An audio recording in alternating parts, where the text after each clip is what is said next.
Guys, what's up? Magandang hapon sa inyo lahat. Nagbabalik Kuya Tolits at time check 5:05. At ito po, magba-bike check tayo.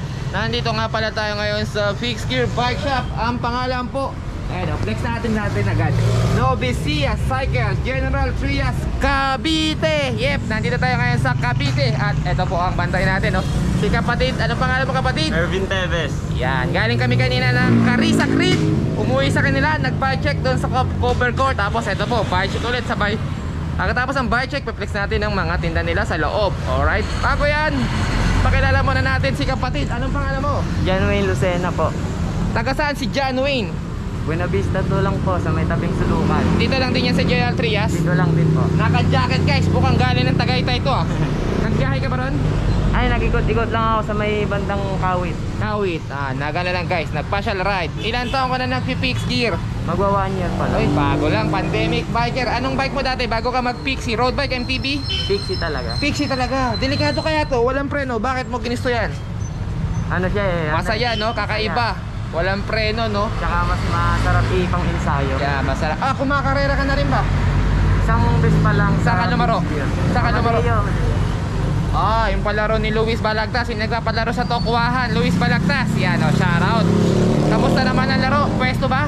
Finisher? Finisher lang. Ilang kayo lumaro? 100? Mga ano lang, wala pa yatang 15 yun. Okay. Okay naman. Okay. Kamusta naman ang first race mo na? Uy, uphill race, mahirap yun ha.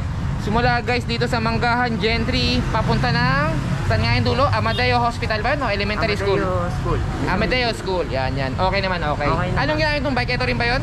Yung self ko dati na galing kay Boss Ervin. Dito mo rin binil. Yan guys ha, sa mga taga General Trias, gusto nyo magpa-build ng self bike or kung ano bang bike, dito po marami. Ayan o, mamaya i-flex natin yan. Abangan nyo. Pag-bike check muna tayo. Ito nga pala ang bike ni kapatid oh. Constantine ba yan? Ay hindi boss, DS Aero lang. DS Aero. Napakaganda guys ng Constantine decals oh. Umiilaw, hologram. Saan mo pinabuild yan? Siyempre dito yan. Yan. Magkano inabot ng build ng DS Aero mo? Ano lang siya, build bike ko lang pero dito yung ibang pyesa. Okay. Kung magpapalit-palit na lang. Upgrade. Kamusta naman ang DS Aero? Okay ba sa ride, sa race? Okay naman. Ay, hindi mo pala na race no? Ride pa lang, ride. Okay naman. Masarap pa sa ahon yan. Okay naman. Kung napanood nyo guys yung ating vlog sa Cell Cyclery, doon po natin unang binalag to. Meron nagpa-build doon. At ito po yung pangalawa nating vlog oh. Napakaganda po ng setup niya. Yan Kung familiar po kayo sa brand na ano ba yung binanggit natin doon? Nabibili sa Makati. Nakalimutan ko yung brand na Bill Cycles. Kamukha na ito nakalimutan ko yung brand. Meron pa isang kamukha guys Meron pa isang kamukha Abenton Mataro. Hindi po lo Mataro lang. Kasi pag Mataro lo, yun po yung Porsche. Abenton Mataro, yan. Kamukha po siya. Ang ganda po ng dropout na ito Yung latest po ng DS Aero, malaki po yung dropout. Kagaya sa Toto-B. Ngayon po, malinis na. Ayan version 2 ng DS Aero, malinis na. Ayan pala yung shop dito Yan like yun na po, follow nyo sa Facebook page. Yan. At mura to. Ito po ngayon ang budget meal na fixed gear frame na mabibili nyo sa Cell. At kung taga-Cavite kayo dito, pwede kayo mag-build sa Novisia Cycles. Ang fork medyo mabigat. Kung gusto nyo mas magaan ang build nyo, ang setup nyo, palitan nyo tong ng Tsunami or Alpina kung may mahagilap kayo. Pwede rin The Project, pwede rin EC90. Yan, wag lang yung stock na ito, ang bigat. Promise, nasa 10 kilos sa yung bike ni kapatid. Pero okay lang yan. Naahon mo na ba ito ng Tagaytay? Hindi pa. Hanggang dito pa lang. Amadeo? Hindi pa din. Dito lang, around Cavite pa lang. Wala pa pong last week, wala pang 1 week nung nabugo. Bago lang pala, fresh pa. Okay. Ang gamit niya kung seat post nakakabit, Sinelli ba yan? Decals lang. Yan. Ang seat post na ito guys 27.2. Napakaganda talaga nito guys para sa mga maliliit na tao guys kung 5 flat ka, DS Aero kuha ka na. Nasa magkano ba sa atin yan? Magkano ang bentahan dito? 6.8. Yan 6.8. Meron pa bang stock?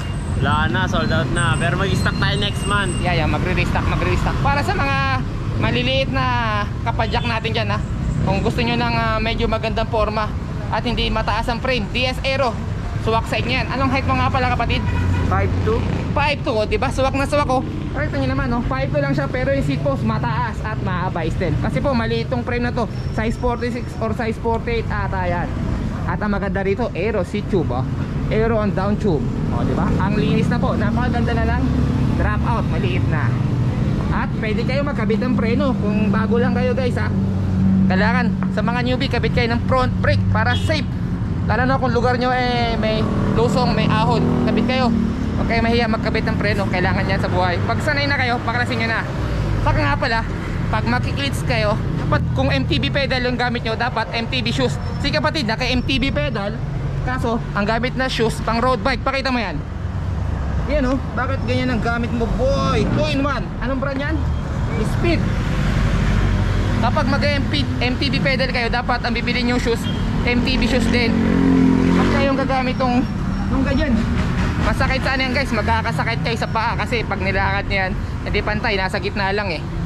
Meron naman nabibili na budget meal na MTB shoes, mas mura, mas maganda po ang forma ng speed na MTB shoes. Huwag kayong kukuha ng pang road bike. Kung road bike shoes ang binili nyo, road bike pedal din kayo. Bakit ka naka MTB pala? Kasi ito lang ang meron sa amin eh. Yan lang te. Dito, pasa lang sa akin ng tropa. Pasa lang. Baba naman tayo. Ang gamit niya pong crankset, Celt B. Anong yan? Anong mo na yan? Anong Celt V2. Celt B2? Celt V2 yung version 1. Kasi yung version 2 makapal na. Pakita natin yan, pakita natin. Eto guys ha, may latest po na Celt ha, Celt crankset. Celt B2 version 2. Mas mataba na po siya. Yung Celt P1, ayun po, papakita ko. Manipis. Ayan o. O, diba kita nyo? Parang Sugino Messenger RD2. Yan. Pero okay din ba na yan? 130 DCD, 170 mm. Ang gamit ng wheelset, ang daming spokes, 32C, 36. Anong gamit mong wheelset? MOB. MOBX. Okay, MOB have celt rims. Okay. Tapos ano ang gamit mong gulong?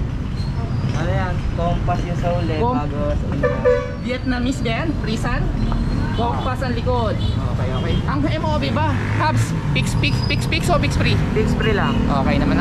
Kontento ka na sa isang kag. Ano ang gear combination? 48? 48-16. 48-16. Uy, hindi ubra sa crit yan. Dapat kung lalaro ka ng crit, 48-14. Dati naka-14 ako. Oh. Baka lang yung ano. Okay. So, hanap ka na ulit. Ano ka, ang next upgrade mo, palit ka ng hubs na Pix para pang ahon, light gear 17, paglaro 13 or 14. Alright. Ang dropper niya nga pala guys ay ang dropper niya is stem yung brand. Ayan lang. Tapos ang stem niya drop po. Joke lang. Ang stem niya wake. Yan o, wake. Negative 17 no. Maganda ng build. Mayroon pang ano guys carbon lodi yung ano niya carbon yung spacer. At ang bar tape, leather type na mabibili dito yan. Mabibili nyo rito yan sa paano spellingin ang pangalan natin? Novizia. Yan guys magkano ang ating bar tape na classic 380 look? lang. 380 guys dito lang yan sa Novizia. Ano bang Facebook page natin? Novizia Cycles. Yan, like nyo yan guys mga taga Cavite. Pili na kayo rito para hindi kayo luluwas ng Celt Cyclery. Alright, balik tayo sa labas. At guys, yung ano niya, yung saddle, napakaganda napakanipis. Anong brand nito? Balugwe? Saan mo nabili ang Balugwe? Sa Shopee lang. Magkano ang saddle sa Balugwe sa Shopee? 400 plus. Ganda. Okay naman sa puwet? Okay. Masarap, komportable. Yan napakaganda. Kanina guys, unang kita ko nito, napinsin ko agad yung bike yung saddle niya, pag pabulusok, saka medyo mataas. Ayan po. Ngayon, ayan na.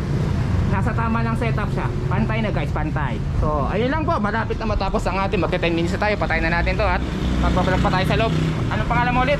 Genuine po. Ingat ka sa ride Alright. So ayun guys, kung magpapabuild kayo, kung tiga Cavite kayo, PM nyo lang. Ayan Novizia Cycles. At papasok na tayo sa loob Dito naman tayo sa loob. Ayan po ang mabibili nyo rito. Puro Tsunami sa Celt. Yan may mga budget meal sila rito guys Ito po ang parang branch ng set sa Pasay.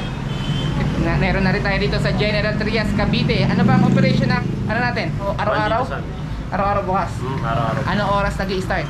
Ang bukas namin is 9, sarado namin is 5. Pero kung marami kang bibili, magbubukas kami para sa iyo. At si kapatid lang din mag-aayos Yan.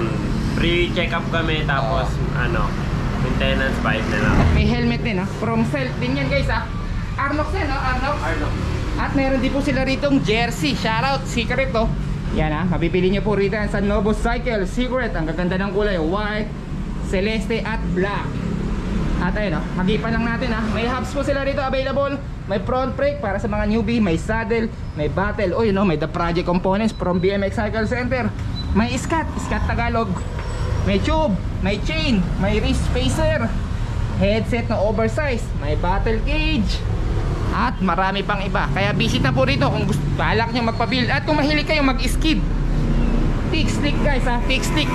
Kung nagtitipid naman kayo, chow yang, yan. Pero kung gusto nyo ma-master ang skid, mag-tick stick kayo, yan. Magkano ba ang tick stick natin? 25C 950 lang, tapos 28C 1,150. Yan. At dito naman sa side na to guys, ayan ang dami po. Piece component, may piece na rin sila. Sa crankset, ayan, may pagpipilian kayo. Legend, Attack Gray, BP, from BP Cycling, Self B2, Self B1. At meron din pong stem na piece. Uy, nagbibinata. Rock OTA. Meron din po silang cogs. Kung ayaw nyo na naka-fix-fix, meron din po silang free wheel. At syempre bar tip, iba't ibang klase. Ang gaganda. At meron din silang, pang ano to pang touring guys. Meron din silang Rock OTA na, ano tawag sa ganitong manubela? Mustache. 650 lang guys. Uno na straight bar, riser bar na scat o standard. Syempre, ano to? Ito ang una. Ito nagpasikat sa, kung napanood nyo ang Premium Rush, ito ang gamit ni Robin. Yan ano nga tawag sa ganitong manubela? Bullhorn, yan na standard. Yan. So sa mga interesado at gusto magpa-build or gusto mag-upgrade kayo, tigakabiti kayo, visit na po kayo dito.